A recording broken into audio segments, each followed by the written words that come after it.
ગણવેશધારી એક સૈનિક એ પ્રદેશની એક હોસ્પિટલના ઇમરજન્સી વિભાગમાં દાખલ થયો.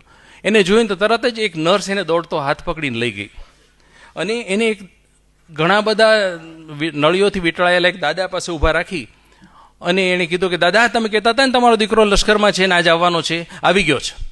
હજી નર્સ બીજું કંઈ બોલે પેલા બીજા એક પેશન્ટની તબિયત બગડી. એટલે નર્સ દોડતી ત્યાં આવી ગઈ, દાદાને ત્યાં ઊભા રાખ્યા, એની બાજુમાં સૈનિકને ત્યાં ઊભો રાખી દીધો દાદા પાસે.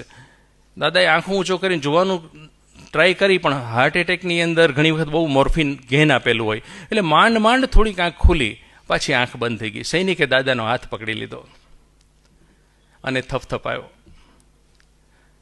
એ પછી તો સૈનિક ત્યાં જ ઊભો રહ્યો. નર્સ થોડી ફ્રી થઈ એટલે એણે ખુરશી લાવી આપી, બેસી ગયો બાજુમાં.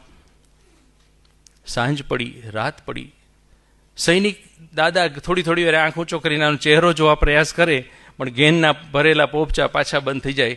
અને એ સમયે સૈનિક એનો હાથ પ્રેમથી દબાવે ને થપથપાવે. એ સમયે દાદાની આંખના ખૂણેથી આંસુની ધાર ચાલે. સૈનિક એના બરછટ હાથથી લૂછી નાખે. બસ આ જ ક્રમ ચાલતો રહ્યો. રાતના 3 વાગે નર્સે આવીને કીધું કે સર, તમારે થોડી વાર આરામ કરો, હું ધ્યાન રાખું છું. પણ ઓલો સૈનિક તો આ બધાથી ટેવાયેલા હોય કપરી પરિસ્થિતિથી, એ કે નહીં, મારે કંઈ સૂવું નથી, હું બેઠો છું. સવારે 6 સુધી દાદા આંખ ખોલે, સૈનિક એનો હાથ થપથપાવે, આંખમાંથી આંસુ નીકળે ને સૈનિક બરછટ હાથથી લૂછી કાઢે. અને એ લૂછી કાઢે ત્યારે દાદાના મોઢા પર એક આછું હાસ્યની લકીર આવી જાય. આ ક્રમ ચાલતો જ રહ્યો સવાર સુધી. 6:30 દાદાનું હાર્ટ બંધ પડી ગયું, શ્વાસ બંધ થઈ ગયો. એટલે સૈનિકે નર્સને બૂમ પાડી. નર્સે અને ડ્યુટી ડોક્ટરે બે ખૂબ મહેનત ખૂબ કરી એની હૃદય શરૂ કરવાની, પણ થાકેલું બીમાર હૃદય પાછું શરૂ ન થયું. હોસ્પિટલની ઔપચારિકતા પતાવીને નર્સ સૈનિક પાસે ખરખરો કરવા માટે આવી, પોતાની વેદના વ્યક્ત કરવા માટે આવી. હજી નર્સ કાંઈ બોલે પેલા સૈનિકે, નર્સ, દાદા કોણ હતા? તો કે અરે, તમારા પપ્પા નહોતા? તો કે નહીં, મારા પિતા તો નહોતા.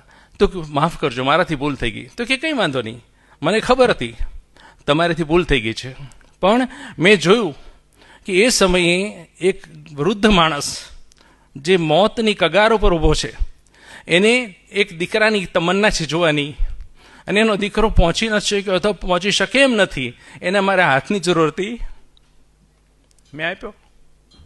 બસ, થેન્ક યુ. આને નર્સ એને જોઈ રહી કે પોતાના કાર્યક્ષેત્રની બારે ઘણી ફરજો આપણે અદા કરવી જોઈએ ને, એ જ જીવન જીવવાની કળા. આ જ તમે કરી શકીએ, આપણે કોઈ કરી શકીએ, કોઈ પણ જાતના સ્વાર્થ વગર. અને સૈનિક નીકળીને જતો રહ્યો પોતાના પેલામાં, કોઈ પણ અપેક્ષા વગર જ્યારે આપણે કોઈ માટે કામ કરીએ છીએ ત્યારે આપણને જીવન જીવવાની કળાનો એક પોર્શન હસ્તગત થઈ ગયો ગણાશે.